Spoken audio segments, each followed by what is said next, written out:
புதுமை செய்தார், அருமையான புதுமை செய்த ஐயனாரே, பெருமதனை சொல்லிடுவோம் அன்பினாலே. கருத்துடனே கேட்டிடுவீர் பக்தியாலே, கருத்துடனே கேட்டிடுவீர் பக்தியாலே.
பக்தர் பூசாரி பாங்குடனே ஐயனாரை வேண்டி நின்றிடவே மண்குதிரை புல் தின்னும் அந்த அதிசயத்தை ஆங்கிலேயன் கண்டுகொண்டு விந்தை விந்தை என்று வேண்டியே மண்டியிட்டார்.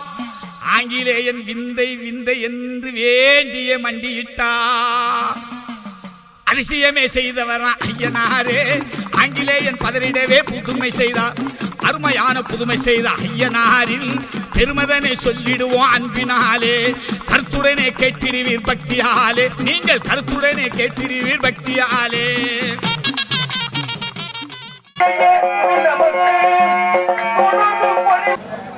இன்று சரியாக 11:30 மணி ரவி வள்ளி திருமண நாடகம் நடைபெற இருப்பதால் ஆங்காங்கே இருக்கும் கிராம பொதுமக்கள் அனைவரும் ஸ்ரீ குடியாத்த ஐயனார் ஆலயம் முன்பாக அமைந்துள்ள சிங்கார மேடைக்கு முன்பாக அமைதியாக அமர்ந்து இந்நாடகத்தினை சிறப்பாக கண்டுகளிக்குமாறு உங்களை யாதவர் சங்கத்தின் சார்பாகவும் யாதவ இளைஞர் சங்கத்தின் சார்பாகவும் அன்போடு கேட்டுக்கொள்கிறோம். இன்னும் சிறிது நேரத்தில் நாடகம் துவங்க இருப்பதால் ஆங்காங்கே உள்ள கிராம பொதுமக்கள் அனைவரும் கூடிய விரைவில் வந்து சேருமாறு உங்களை அன்போடு அழைக்கிறோம். யாதவர் சங்கத்தின் சார்பாகவும் யாதவ இளைஞர் சங்கத்தின் சார்பாகவும் யாதவர் சங்க தலைவர் அவர்களுக்கு பொன்னாடை வெட்டி கௌரவிக்கப்படுகிறது.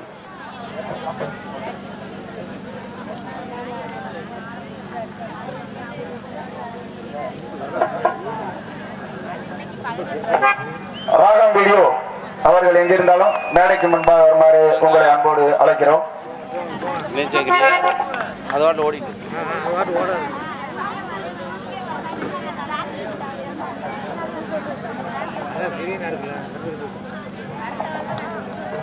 ஸ்ரீ குடியாத்த ஐயனார் புறவியெடுப்பு விழாவிற்கு சிறப்பான முறையில் வீடியோ எடுத்துக் கொண்டிருக்கும் நமது ஊரை சேர்ந்த ராகம் மியூசிக்கல் உரிமையாளர் கருணாநிதி அவர்களுக்கு யாதவர் சங்கத்தின் சார்பாக பொன்னாடை எடுத்து கௌரவிக்கப்படுகிறது.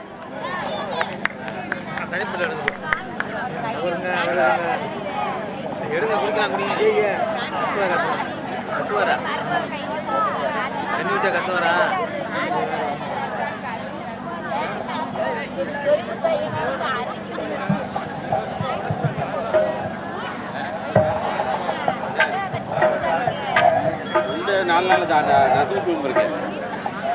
கண்ணாடியா இருக்கு.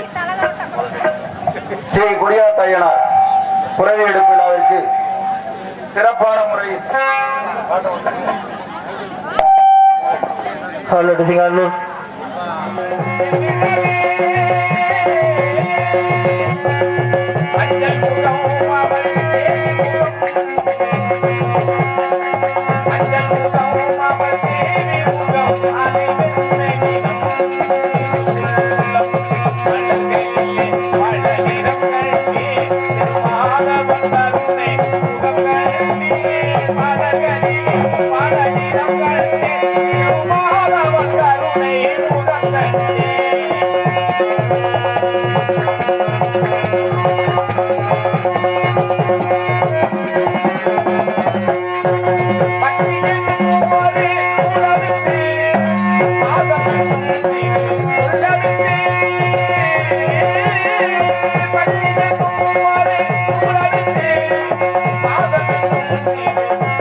ஊராட்சி மன்ற தலைவர் அவர்களுக்கு யாதவர் சங்கத்தின் சார்பாகவும் யாதவ இளைஞர் சங்கத்தின் சார்பாகவும் பொன்னாடை போர்த்த இருப்பதால் ஊராட்சி மன்ற தலைவர் அவர்கள் எங்கிருந்தாலும் மேடைக்கு வருமாறு உங்களை அன்போடு அழைக்கிறோம்.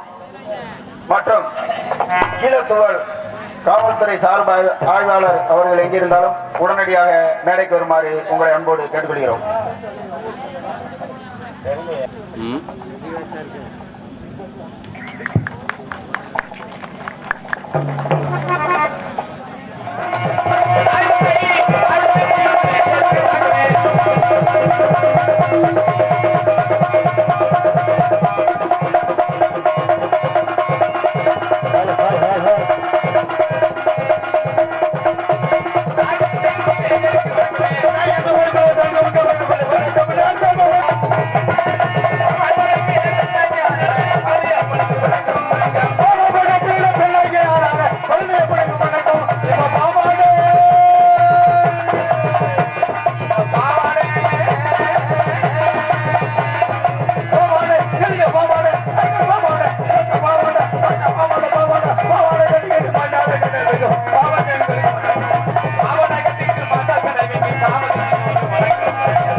அதானே பருத்தி படிக்க படிப்போம்.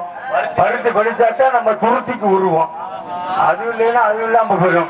குழந்தை பட்டவர்களே, குழந்தை வர தொழில் கூட போகலே உங்களை அத்தனை பேர்களுக்கும் எங்களை கலைக்குழு சார்பிலும் மதுரை தமிழ்நாடு நாடக சங்கத்தில் சார்பிலும் எங்களை நாடக அமைப்பாளர் பெரும் மதிப்பிற்கு மரியாதைக்குரிய அருமையிலா தஞ்சையை சேர்ந்த பாலச்சந்திர ஒரு கலைக்குழு சார்பிலும் இருக்கிற சித்தார்த்த வணக்கத்தை உரைத்தாக்கி இரண்டு வர்க்கமடைகளை எந்த கருத்திலும் பொன்னகரமாக கூட மீசல் என்ற கிராமத்தில் அமர்ந்துள்ள சிங்கார கலையரங்கில் இன்றைக்கு நடைபெறும் நாடகம் ஸ்ரீ பலியுடைய நாடகம் அதிகபட்சங்கள் நடைபெற்றுக் கொண்டு இருக்கிறது. என் நாடகத்தில் எங்கள் அறியாது சொல் கூட்டம், பொருள் கூட்டம், மிசல் கூட்டம் கொம்பாலே வந்தாச்சு. ஆமா வந்தாச்சு. இன்னொரு முக்கியமான விஷயம், இப்ப நீங்க நாடகம் போட்டிருக்கீங்க, நாடகம் நடிக்க வந்திருக்க நாங்க இன்னொரு விஷயம் என்னப்பா, நீங்க எந்த அளவுக்கு இருந்து நாடகத்தை பாக்குறீங்களோ அந்த அளவுக்கு நாங்களும் செய்ய முடியும். தொழிலை செய்ய போற வேலைதான் செய்ய போறேன். அண்ணே நீ உதிர ஒன்றும் கேட்க கூடாதுன்னு. ஏன்னா இன்னைக்கு ஏமாற இருக்கிறவங்கள ஏமாத்துறவன் ஏமாத்திக்கிட்டே போயிருப்பான். ஒரு பழமொழி சொல்லுவாங்க, கூத்தாடி கிழக்க பார்ப்பேன், கூலிக்காரன் மேற்க பார்ப்பேன். அண்ணே நமக்கு என்ன விஷயம், இன்னைக்கு நாடகம் வந்திருக்கோம் பார்த்தா என்ன பார்க்க விடுது படத்தை கிட்ட என்னன்னு நம்ம என்ன பார்ப்போம், எப்படா விடியுன்னு பார்ப்போம். இவங்களோட காசை வாங்கிட்டு மாட்டு வீட்டுக்கு போயிடுவோம். அதே மாதிரி கூலிக்காரன் என்ன செய்வாங்க, அப்படியே பார்ப்பேன் மேற்க எப்படா பொழுது சாயுது, நம்ம வேலையை பார்த்துட்டு காசை வாங்கிட்டு போயிடும் பார்ப்பாங்க. ஆனா ஏமாற இருக்கிறவரை ஏமாத்துறவங்க ஏமாத்திக்கிட்டு போயிட்டே நான் நினைப்பேன். இப்படித்தானே இந்த வருஷம் சித்திரத்துலாவுக்கு போயிருந்தேன். ஆமா, நானும் என் குடும்பத்தோட சித்திரத்துலாவுக்கு போயிருந்தேன். அப்போ ஒரு சத்தம் கட்டுச்சு, 2 விஜய் 10 ரூபா, 2 விஜய் 10 ரூபா, 2 விஜய் 10 ரூபா சத்தம் கட்டுச்சு. எங்கிட்ட அம்மா சத்தம் கேட்ட ஞாபகமா இருக்க. அப்படி நானும் போய் கூட்டத்துக்குள்ள அப்படி பொழந்துக்கிட்டு பார்த்தேன். கூட்டத்தை பொழந்துக்கிட்டு கூட்டத்துக்குள்ள எட்டிக்கிட்டு பார்த்தேன். எனக்கு ரொம்ப பழக்கமானவன். அண்ணே 2 விசிறி 10 ரூபா, 2 விசிறி 10 ரூபா ஒத்துக்கிட்டு வந்தேன். ஏன்டா கேட்ட தம்பி, 2 விசிறி 10 ரூபான்னு விசிறிய ஓலை விசிறி வித்துக்கிட்டு தர்றேன். ஏன்டா ஓலை விசிறி வாங்குறேன், ஒரு விசிறி எவ்வளோடா அப்படின்னு. அண்ணே 2 விசிறி 10 ரூபா அப்படின்னு. ஏன்டா 2 விசிறி 10 ரூபாங்கிற எவ்வளவு நாளைக்கு உழைக்க முடியும் அப்படின்னு. அதுக்கு அவன் சொல்றேன், அண்ணே 2 விசிறி 1 வருஷத்துக்கு உழைக்க முடியும் அப்படின்னு. உழைக்குமானே, எந்த காலத்துல ஒரு விசிறி ஓலை விசிறி ஒரு வருஷத்துக்கு உழைக்கும் அப்படின்னு நானும் நம்பி கொடுத்து வாங்கிட்டேன். வாங்கினாலும் அப்ப கேட்கிறேன், ஏன்டா தம்பி 1 வருஷத்துக்கு உழைக்க மாட்டா அப்படின்னு கேட்கிறேன். அண்ணே 1 வருஷத்துக்கு ஒரு வருஷத்துக்கு கேரண்டி தரேன் அப்படின்னா நானும் நம்பி வாங்கிட்டு போயிட்டு அந்த நேரம் பார்த்தா 3 மணி நேரம் கரண்ட் அமர்த்திட்டாங்க. ஆமா, வேலை வந்துருச்சு. அப்படி நானும் வீட்டில் கொண்டு நானும் எங்க அப்பனை ஒரு விசிறி எடுத்துட்டு ஆளுக்கு ஒரு விசிறி அப்படி தேடினாலும் வீசினோம், பரட்டுன்னு கிழிஞ்சிருச்சு. அப்பதான் நான் எங்க அப்பா என்னை வைக்கிறாரு, போடா துப்பு கட்ட போல, போடா விளங்காத வேலை அப்படின்னு எங்க அப்பா என்னை வைக்கிறாரு. ஆமா, ஏன்டா 10 ரூபா கொடுத்து 2 விசிறி வாங்க துப்புல, உனக்குலாம் இருக்கிற பொண்டாட்டி உள்ள எப்படி, உனக்குலாம் இருக்கிற பொண்டாட்டி உள்ள, ஏன்டா மானம் கட்டவில்ல துப்பு கட்டவில்ல அப்படின்னு வந்தாரு. எனக்கு கிளம்ப ஆரம்பிச்சிருச்சு. போவா நேர பெருபெருன்னு அந்த விசிறி வித்தவனை தேடிக்கிட்டு போறேன். அப்பதான் பாக்குறேன் அதே தெருக்குள்ள இன்னும் அடுத்து 2 விசிறி வித்து 10 ரூபா, 2 விசிறி 10 ரூபா வித்துக்கிட்டு வந்தேன். அதே மட்டும் தூக்கி பிடிச்சேன், சட்டையிட்டேன். ஏன்டா நேற்று உண்ட வாங்கினேன் 2 விசிறி, ஏன்டா 2 விசிறி வித்த 1 வருஷம் கேரண்டி கொடுத்தேன், ஏன்டா நான் விசிறி வாங்கிட்டு போய் 1 மணி நேரத்துக்குள்ள 1 விசிறி 2 விசிறி கிழிஞ்சு வச்சடா அப்படின்னு. அதுக்கு அவன் சொல்றேன், ஏன்டா 2 விசிறி எப்படிடா வீசினேன் அப்படின்னு சமாளிக்கிறேன். 2 விசிறி எப்படியா வீசினேன் அப்படின்னு நானும் விசிறி வாங்கிட்டு மூஞ்சிக்கு நேரம் வச்சுக்கிட்டு இப்படித்தாண்டா வீசினேன் அப்படின்னு. அதுக்கு அவன் சொல்றேன், ஏன்டா துப்பு கட்ட வலை போட விளங்காத உசிரி எல்லாம் அப்படி வச்சு வீசக்கூடாது, வீசினா கிழிஞ்சு போயிடுறேன், அப்படி வீசக்கூடாதுடா. அப்படி விசிறிய மூஞ்சிக்கு நேரம் பிடிச்சிக்க, மூஞ்சிக்கு நேரம் முடிஞ்சு வீசடா. உள்ள தலைமுறைக்கு கிளியுமாயா, அவன் செல்வத்துக்கு கிளியாது அப்படின்னு நம்மளை ஏமாத்திக்கிட்டு இருக்கேன். அப்படி ஏமாத்தினாலும் போக இன்னொரு விஷயம் இருக்குன்னு. ஆனா அன்னைக்கு நம்ம ஊரை பொறுத்த வரைக்கும், மீசலை பொறுத்த வரைக்கும் இப்படி ஒரு சந்தோஷம் என்னைக்குமே கிடைக்காதுண்ணே. ஆனா என்னை பத்தி ஆட்டாக்கோ கூட்டத்தை தான் காணும். அது விடிய காலம் 5 மணிக்கு போறதுன்னு. ஆமா, இன்னைக்கு பத்தி எங்க அப்பையும் கூட்டத்தை போய் உட்காந்துருக்காங்க. ஆனா இன்னைக்கு ரொம்ப சந்தோஷம்னே. ஆனா அன்னைக்கு நானும் சந்திரன் எல்லாரும் போயிருந்தேன் ஒரு ஊருக்கு. நாடகத்துக்கு தான் பிச்சை எடுக்கா போயிருந்தோம். ஆமா, நாங்களும் நாடகத்துக்கு தான் போயிருந்தோம். ஆனா அன்னைக்கு இருந்த ஊர்ல ஆமா அன்னைக்கு அப்படி ஒரே அத்துட்டு வந்திருக்கேன். ஆட்டாடி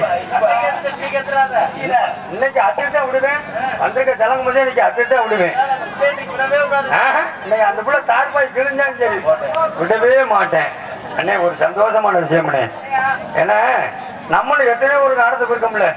இன்னைக்கு நம்ம ஊருக்கு வந்து பார்த்தீங்கன்னா ஆத்தா கூட ஒரு 10 பேர் 20 பேர் உட்காந்துருக்காங்க. இப்படித்தான் அன்னைக்கு நம்ம சந்திரன் ஊருக்கு நாடகத்துக்கு கேட்டேன். ஏன்னா உன் கண்ணுக்கு 10 பேர் இங்கே தானே உட்காந்துருக்காங்க. பூரா பார்த்தா ஒரு ஆம்பளைகள் கூட்டம். ஓ அந்த பக்கம் உட்காந்துருக்காங்க. பூரா பொம்பளைகள் பூரா தூரமா இருக்காங்க, ரொம்ப எட்டத்துல உட்காந்துருக்காங்க. ஆனா அன்னைக்கு போய் கேட்ட விஷயத்துல சொன்னாரு, ஆனா எல்லா பெரிய மனுஷனும் நம்பிடலாம், இவங்களை மட்டும் நம்பவே முடியாதுன்னு. ஆத்தாடி ஏய் மாவுருண்டா மண்டியா, இவங்களை மட்டும் நம்பவே முடியாதுண்ணே. இப்படித்தானே நம்ம வீடு பக்கத்துல ஒரு 5 வயசு பையன், சின்ன பையன், சுத்திக்கார பையன். ஆமா, ரொம்ப சேட்டைக்கார பையன். எப்பயும் பள்ளிக்கூடம் போகவே மாட்டேன். அவன் பாட்டுக்கு விளையாண்டுக்கு தெரியும். குஞ்ச புடிச்சுட்டு திருறதே அவனுக்கு பழக்கம். கிளி குஞ்ச, ஆமா, கிளி குஞ்ச புடிச்சுக்கிட்டே பழக்கம். அப்ப என்ன சொல்லிருக்க, ஏன்டா இப்படியே குஞ்ச புடிச்சுட்டு தெரிஞ்சா நீ மட்டுக்கு பள்ளிக்கூடம் போகணும், படிக்கணும், நல்ல பிள்ளைய பெரிய பிள்ளைய ஆகணும் அப்படின்னு சொல்லியிருக்காங்க. போயிடணும் அப்படின்னு சொல்லியிருக்காங்க. அவனும் வெளிக்க, அம்மா நான் அந்த பள்ளிக்கூடம் போகணும்னா எனக்கு ஒரு கிளி கூட வாங்கி கொடுங்க, நான் குஞ்ச அடைச்சு போட்டு பள்ளிக்கூடம் போயிருக்கேன் இருக்கேன். அந்த கிளி குஞ்சத்தேன் அப்படின்னு அவங்களும் ஒரு கிளி கூண்டை வாங்கி கொடுத்துட்டாங்க. கிளி கூண்டை வாங்கி கொடுத்துட்டாங்க. இவனுக்கு என்ன ஒரு பழக்கம், காலையில பள்ளிக்கூடம் போகும்போது கிளியை துரத்து கூட கூண்டை தூக்கி பக்கத்து குட்டி சோத்துல வச்சுட்டு போயிருவேன். அப்படியே வச்சுட்டு போனோட இன்னைக்கு சாயங்காலம் வந்துக்கிட்டு குஞ்ச புடிச்சுக்கிட்டே தெரிஞ்சிருக்கேன். கிளி குஞ்ச புடிச்சுக்கிட்டே கூண்டை காணாம். பக்கத்து உள்ள வயசுக்கு வந்த பொம்பளை புள்ள குளிச்சு முழுகி போட்டு பாவடைய தூக்கி அங்கிட்ட போட்டு எங்க அம்மனை குண்டியா இல்ல, கிளி கூண்டு மேல போட்டு அந்த புள்ள உள்ள போயிருந்திருக்கு. இவன் குஞ்ச புடிச்சுக்கிட்டே தெரிஞ்சிருக்கேன். பாவடைய மேல போய் தெரிஞ்சிருக்கேன். அப்ப வந்து சின்ன பையில இருந்தாலும் விவரமான பையன். எப்படி இருந்தாலும் பொம்பளை பிள்ளை பாவடைய நம்ம தொடக்கூடாது. அப்படியே நான் பிள்ளைட்டு இருக்கேன், அக்கா உன் பாவடைய தூக்கி என் குஞ்ச விடணும். விளக்குமாறு பிஞ்சிருக்குமா, அவன் விவரம் தெரியாம கேட்டிருக்கேன். இந்த பிள்ளைக்கு உன்னை வெட்டி குட்டி சண்டை கொண்டு ஆஸ்பத்திரி போய் கிடக்குறாங்க. அப்படி இல்லை கரெக்டாலே இவருக்கு மடியிலே நடிப்பவர்கள் நட்பு இருக்கணும். நல்ல தமிழ் சொல்லாது